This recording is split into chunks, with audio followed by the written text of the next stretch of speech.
Fala, meus queridos historiandos! Sejam muito bem-vindos ao nosso canal.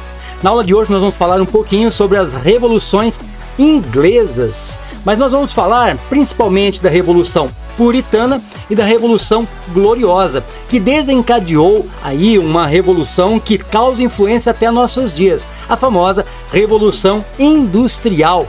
E é lógico, a influência também que deu ali na ideia da monarquia parlamentarista a partir da Inglaterra. Tudo isso e muito mais na nossa aula de hoje. Mas antes, um pequeno recadinho para você. Galera, se liga nessa parada maneiríssima. Sim. Que nossos vídeos têm ajudado, contribuído de alguma forma no seu aprendizado.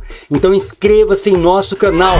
Deixe o seu comentário que é importantíssimo para nós. Continue curtindo nossos vídeos, deixando sempre o sininho ativado para você não perder nenhuma novidade do canal. É muito justo. Faça isso agora, rapidinho, toque para lá, toque para cá, combinado? Eu sou o professor Macari com mais um Play História para você.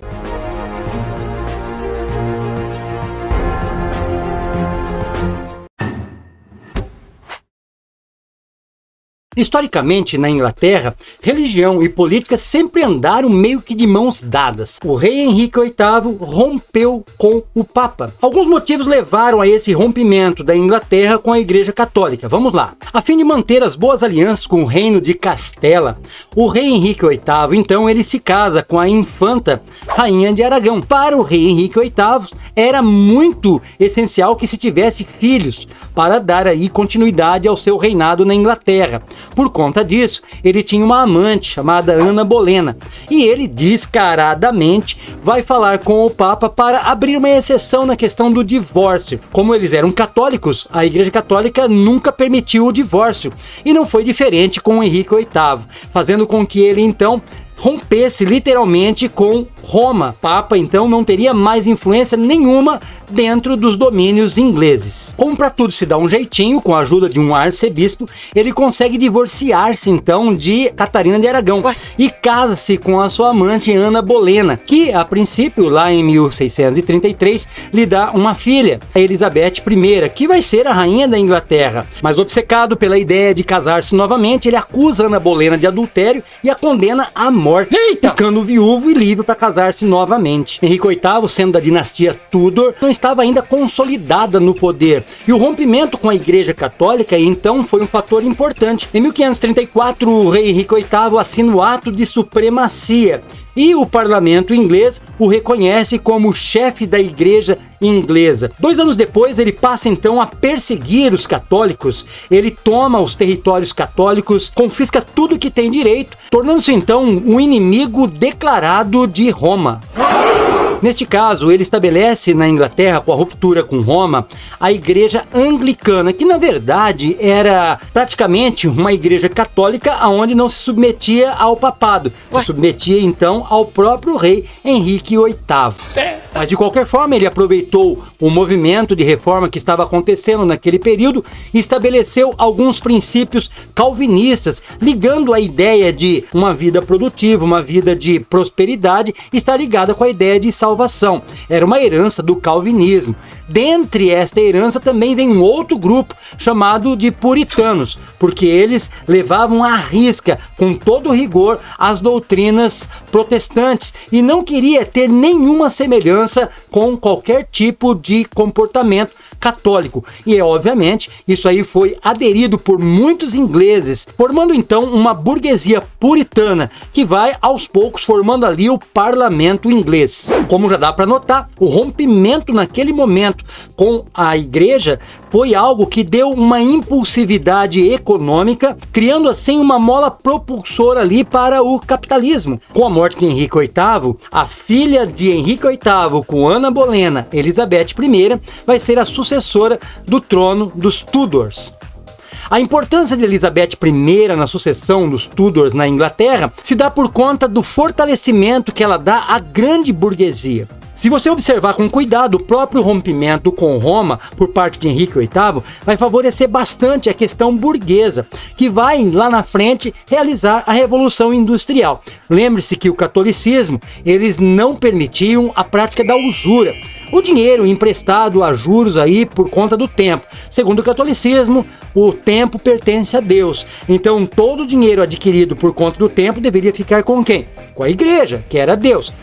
Isso não acontecia. Eles emprestavam a juros um para o outro e isso era condenado pela igreja. Com o fim do catolicismo na Inglaterra, isso favoreceu os burgueses e com a sucessão ao trono de Elizabeth I, ela vai fortalecer muito a alta burguesia, que vai favorecer ainda mais o crescimento econômico da Inglaterra. Lembre-se sempre que existe sempre o pensamento ligado à religiosidade. A prosperidade por meio de trabalho é visto como uma bênção de Deus, até por conta que o anglicanismo ela tem uma linha calvinista e o puritanismo também. Com a morte de Elizabeth I da dinastia Tudor sem deixar herdeiros, herda então o trono um parente distante de uma outra dinastia, da dinastia Stuart, da Escócia, e assume ali então como Jaime I, que também era anglicano, só que ele acreditava que o poder divino dos reis ainda estava em ação. Ele defendia o absolutismo da Inglaterra, fazendo com que muitos conflitos se dessem entre a monarquia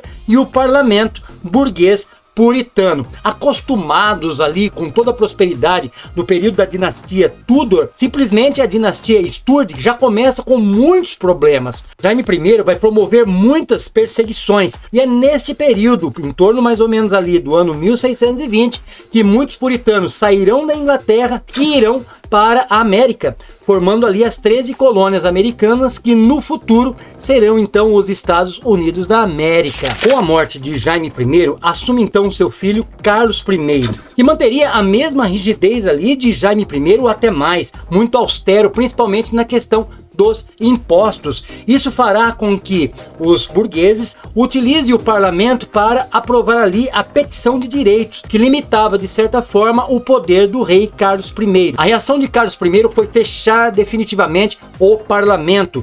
Ao longo de 10 anos, é óbvio que houve a retaliação burguesa. Os impostos começam a diminuir severamente. Carlos I resolve reunir novamente o parlamento na promessa que não mais o fecharia. O rei continua, mesmo assim, fazendo repreensões militares contra os puritanos, fazendo com que um homem chamado Oliver Cromwell, líder do parlamento inglês puritano, forme ali um exército totalmente diferente do exército monárquico, conhecido como os cabeças redondas, porque eles na verdade raspavam as cabeças e necessariamente não precisava ter sangue nobre para que pudesse fazer parte desse exército. Ao contrário, poderiam fazer parte do exército de Oliver Cromwell todos aqueles que simplesmente provassem ter mérito para isso.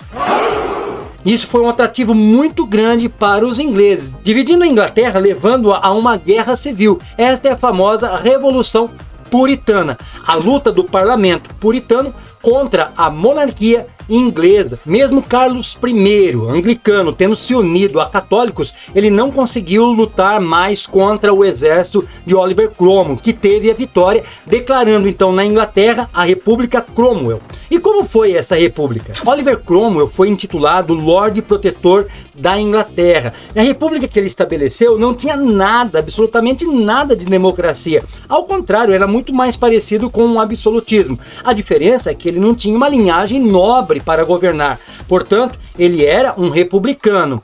Mas ele ganhou o direito de governar até o final de sua vida, que foi praticamente até 1660, ainda com o direito de indicar o sucessor, que no caso ali foi o seu próprio filho. Nos 2 primeiros anos, Oliver Cromwell, na sua república, estabeleceu a comunidade britânica, unindo ali ingleses, irlandeses, galeses e também ali escoceses. No entanto, com um governo autoritário e centralizador, ele entrava em disputa até mesmo com o parlamento, ordenando inclusive o seu próprio fechamento, coisa que ele tanto condenou no período que ele lutava na Revolução Puritana. Oliver Cromwell também estabeleceu em 1651 o famoso Ato de Navegação. Isso impedia que qualquer produto fabricado na Inglaterra ou de países aliados fossem transportados por qualquer outro tipo de embarcação que não fosse inglesa. É óbvio que a Holanda entrou em choque, porque a Holanda dominava então o comércio marítimo. E neste caso, a Inglaterra vai vencer a Holanda e vai tornar-se dominadora em todos os mares, que no futuro será um elemento importantíssimo para as comercializações por conta da Revolução Industrial. No mesmo ano que foi estabelecida a Comunidade Britânica, em 1651, também foi estabelecida as leis dos cercamentos. No período medieval, existia dentro ali dos feudos terrenos que eram comuns tanto para os senhores feudais quanto para os camponeses. Mesmo com o fim do feudalismo, os camponeses continuaram nessas terras comuns, produzindo ali para a sua própria subsistência, caçando, pescando. Ele vai fazer com que essas terras que eram concessões passem a ser propriedades de grandes produtores. De certa forma, vai contribuir bastante ali, já no século XVIII, para a Revolução Industrial. A lã e o algodão, elas serão então matéria-prima básica para o fortalecimento do início da Revolução Industrial no século XVIII, com as fábricas têxteis. Esses mesmos camponeses então são obrigados a virem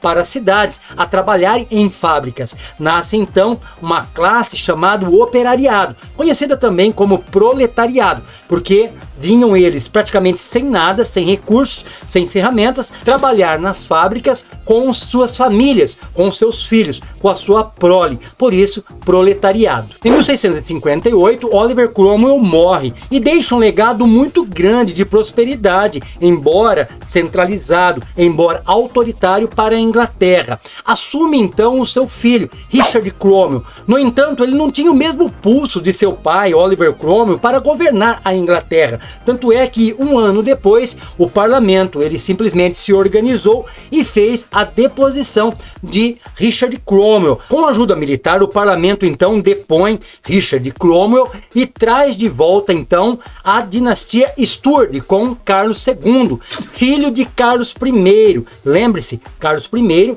foi aquele rei que lutou contra Oliver Cromwell, foi derrotado e foi executado, sendo decapitado em praça pública, fazendo com que o absolutismo dos reis simplesmente acabasse na Inglaterra. Carlos II, ele tenta impor o absolutismo novamente, com muita austeridade fiscal, com perseguições, inclusive com o fechamento do próprio parlamento. Ficou 25 anos no poder. Com sua morte, assume então Jaime II. Desde o início do seu governo, Jaime II deixa bem claro que ele quer estabelecer novamente o absolutismo monárquico na Inglaterra. Isso vai fazer com que desencadeie uma série de complicações, tanto econômica quanto política.